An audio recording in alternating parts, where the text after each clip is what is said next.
ইরানের প্রেসিডেন্ট ইব্রাহিম রাইসিকে খেয়ে দিয়েছেন পাইলটে। এখন সেই তথ্যটা টোটালটা ফাঁস হয়ে গেল গা, এতদিনের রহস্যটা উন্মোচিত হইল। দেখেন, যেদিনকে ইরান ইসরায়েলে কয়েকটা ভাঙাচোরা ড্রোন মারছিল, তার পরের দিন আমি একটা লাইভ করেছিলাম। সেই লাইভটা আমার টাইম লাইনে আছে, আপনারা একটু দেখে নিন। সেই লাইভে আমি বলেছিলাম যে এখন ইরানের পরিণতিটা হবে ইরাকের মতো, রাইসির পরিণতিটা হবে সাদ্দামের মতো। মাত্র কয়েকদিনের ঘটনা, আমার টাইম লাইনে আছে, দেখেন আমি লাইভটা করেছিলাম। কিন্তু আমি বুঝতে পারতেছি যে রাইসির পরিণতি কি হবে, কিন্তু রাইসি বা ইরান তারা কিন্তু বুঝতে পারে নাই। কারণ তারা চিন্তা করছিল যে ইসরায়েলে কয়েকটা ক্ষেপণাস্ত্র মেরে দিব, মারার পরে আমি তো নিরাপদ আমার দেশের ভিতরেই থাকবো, সেনাবাহিনী আছে, বিমান বাহিনী, নৌবাহিনী চারিদিকে আছে, আমাদের আর সমস্যা কিছু নাই। কিন্তু আমি লাইভে বলছিলাম যে রাইসির দিন শেষ। কিন্তু আমি যে জিনিসটা বলেছিলাম অন্যভাবে, আমি বলেছিলাম যে মোসাদ এই খমেনি এবং ইব্রাহিম মানে এই ইরাকের প্রেসিডেন্টকে, রাইসিকে তারা ধরে নিয়ে যাবে, অথবা তাদের পরিণতিটা হবে বিন লাদেনের মতো। এই কথাটা আমি কেন বলেছিলাম? আমি বলেছিলাম এই কারণে যে আমার সামগ্রিকভাবে সারা বিশ্বের রাজনীতি সমর শক্তি নিয়ে আমি সবসময় নাড়াচাড়া করি, গবেষণা করি যে ইসরায়েলের ক্ষমতা কতটুকু, ইরানের ক্ষমতা কতটুকু। আমি আপনাদেরকে এখন বলে দিই, ইসরায়েল হলো একটা পারমাণবিক শক্তিধর রাষ্ট্র। 1967 সালে যে একবার যুদ্ধ হয়েছিল, তখন কিন্তু ইসরায়েল এত শক্তিশালী ছিল না। 67, সে কত বছর আগে, হিসাব করে দেখেন। 30, 20, 50 বছর আগে যে যুদ্ধটা হয়েছিল, তখন কিন্তু ইসরায়েল এত শক্তিশালী ছিল না। আর এখনকার ইসরায়েল, হ্যাঁ, কিন্তু সেই যুদ্ধেই ইসরায়েল মধ্যপ্রাচ্যের অনেকগুলো রাষ্ট্র যে মুসলিম রাষ্ট্রগুলো যে আমাদের আছে, এদের বিস্তীর্ণ অঞ্চল দখল করে নিয়েছিল। এবং যুদ্ধটা এমন একটা পর্যায়ে গেছিল যে মুসলিম কান্ট্রিগুলো যেটি ছিল সবটিকে দখল করে নিতে লাগছিল সে। পরে জাতিসংঘের হস্তক্ষেপে যুদ্ধবিরতি হওয়ার পরে উনি আস্তে আস্তে আস্তে ইসরায়েল সবকে আবার ছেড়ে দিছে, যে তার জায়গায় সে যে রয়েছে। কথাটা বুঝছেন? সেই ইসরায়েল, আপনি নিশ্চিত থাকেন, এখন যদি সমস্ত মুসলিম কান্ট্রি এক হইয়া ইসরায়েলে হামলা করে, মধ্যপ্রাচ্যে যত মুসলিম কান্ট্রি আছে এটি দখল করে নিব ইসরায়েল। কারণ সারা বিশ্বে জ্ঞান বিজ্ঞানে তারা এত অ্যাডভান্স, আমাদের বাংলাদেশের সাথে তাদের কোনো কূটনৈতিক সম্পর্ক নাই, কারণ মুমিনদের ভয়ে নাই আর কি, কিন্তু গোপনে আছে। এই বাংলাদেশও কিন্তু তাদের কাছ থেকে এই যে ট্যাকিং করা বা আড়ি পাতা যন্ত্র কিনে নিয়ে আসছে শেখ হাসিনা সরকার। হাজার হাজার কোটি টাকা, লাখ কোটি টাকা, ডলার দিয়ে কিনে আনতে হয়েছে। ইহুদিরা এত জ্ঞান বিজ্ঞানে তারা এত অ্যাডভান্স।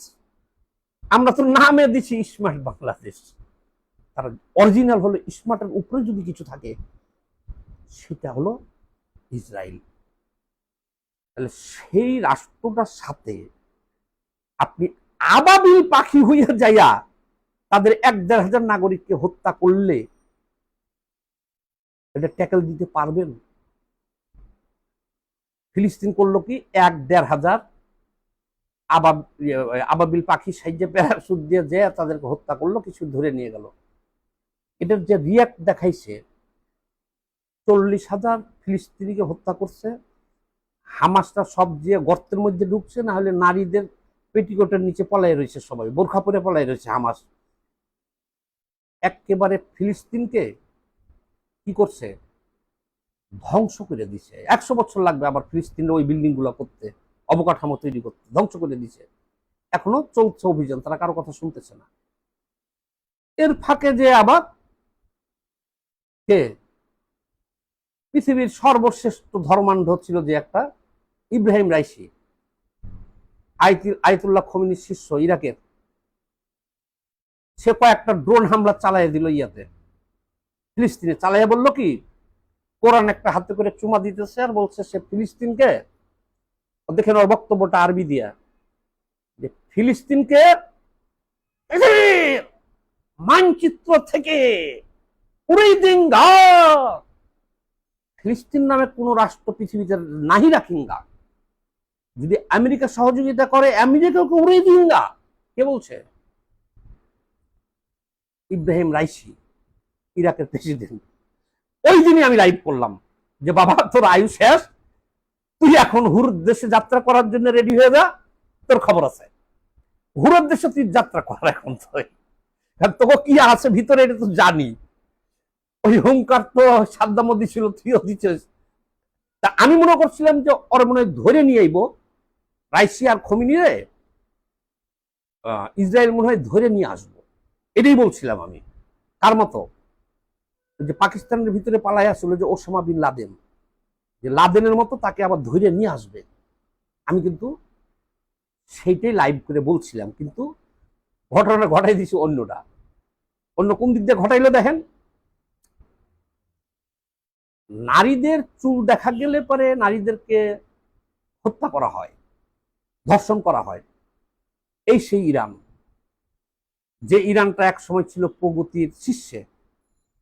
এই মৌলবাদীরা ইসলামী বিপ্লবের নামে দেশটাকে এখন 500 বছর পিছিয়ে দিয়া সেই দেশের মানুষের জন্য দেশটাকে একটা নরক বানায় ফেলছে এবং সবকিছুই হারাম করে ফেলছে ওই দেশে। নারীরা গৃহবন্দী, চুল দেখা যাবে না, চোখ দেখা যাবে না, পা দেখা যাবে না, নখ দেখা যাবে না, এবং সিনেমা, গান বাজনা, নাটক, সাহিত্য, সংস্কৃতি সব, টিকটক, এইটা সেটা, মানে কি সব হারাম। যেমন আমাদের বাংলাদেশে ফতোয়া দিয়েছে প্রতিদিন, সবই হারাম। তো বাংলাদেশে তো সব হারাম করে দিচ্ছে না ফতোয়াবাজরা, কিন্তু এখন পর্যন্ত আমরা তাদের কথা না মেনে চলতে পারতেছি। যার ইচ্ছা মানো, তার ইচ্ছা না, কিন্তু ওই দেশে তা হবে না, সব হারাম করে দিছে।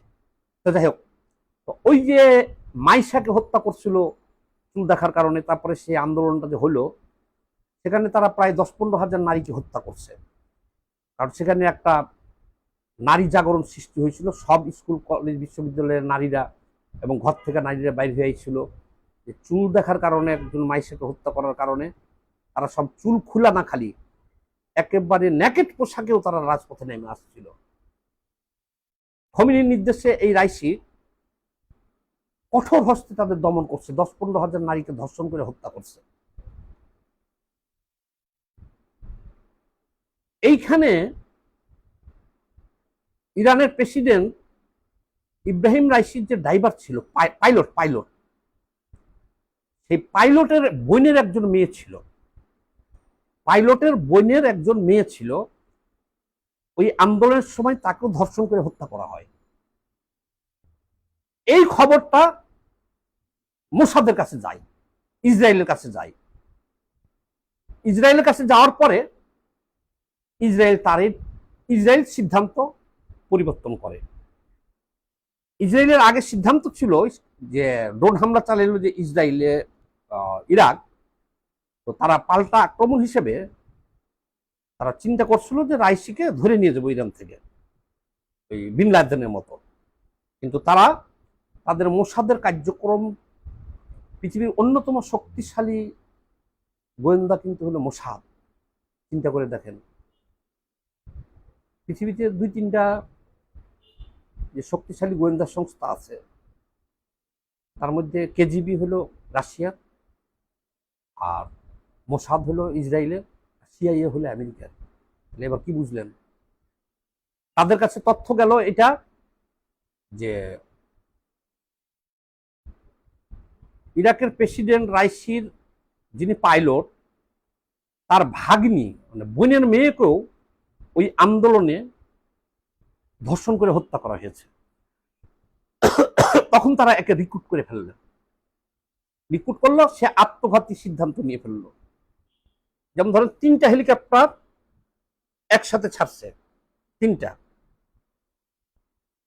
একটা হেলিকপ্টার ছিল সামনে, প্রেসিডেন্টের হেলিকপ্টার ছিল মধ্যে, আর পিছনে ছিল আরেকটা, নিরাপত্তার জন্য দুইটা।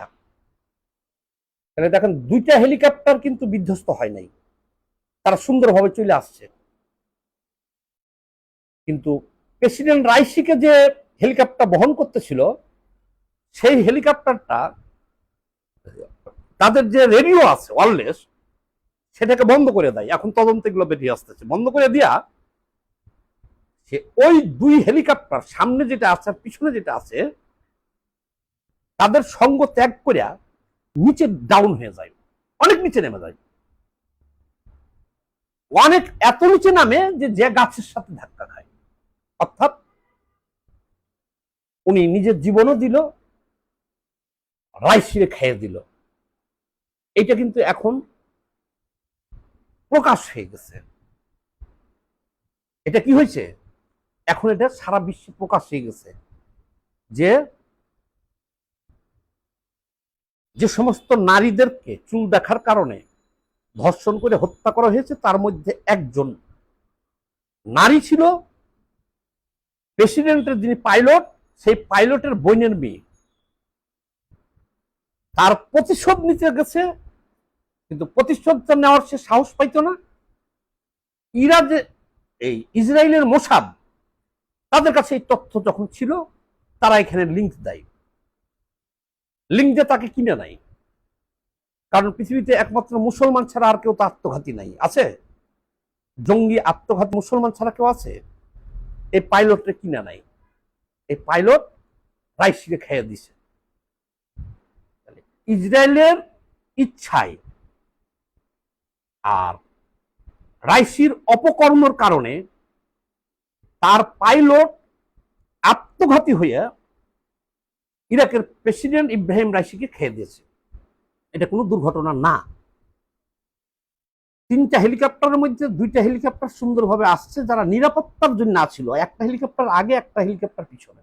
বুঝতে হবে আপনাদের, মধ্যের হেলিকপ্টার কোনো কারণেই বাস্ট হতে পারে না, ধ্বংস হইতে পারে না। তো ওই দুইটা হেলিকপ্টার ঠিকই আসলো, ওই হেলিকপ্টারটা নিজে ইচ্ছা করে সে তাদের নিরাপত্তা বেষ্টনী ছাইড়ে অনেক নিচে নেমে গেল, যার পরে গাছের সাথে ক্র্যাশ করলো। এই হলো। তো ভবিষ্যৎবাণী আমি আর একটা করে রাখি, এবারকার কিন্তু মোসাদের টার্গেটে পড়ে গেছে খমেনি। খমেনি যদি কোথাও ভ্রমণে নাও যায়, ও তো কোথাও বের হয় না, তাহলে ওকে লাদেনের মতো ধরে নিয়ে যাবে অল্প দিনের মধ্যে। সবাই ভালো থাকবেন, আর এই ভিডিওটা সবাই একটু বেশি বেশি করে শেয়ার করে দিন। সবাই ভালো থাকেন, ধন্যবাদ।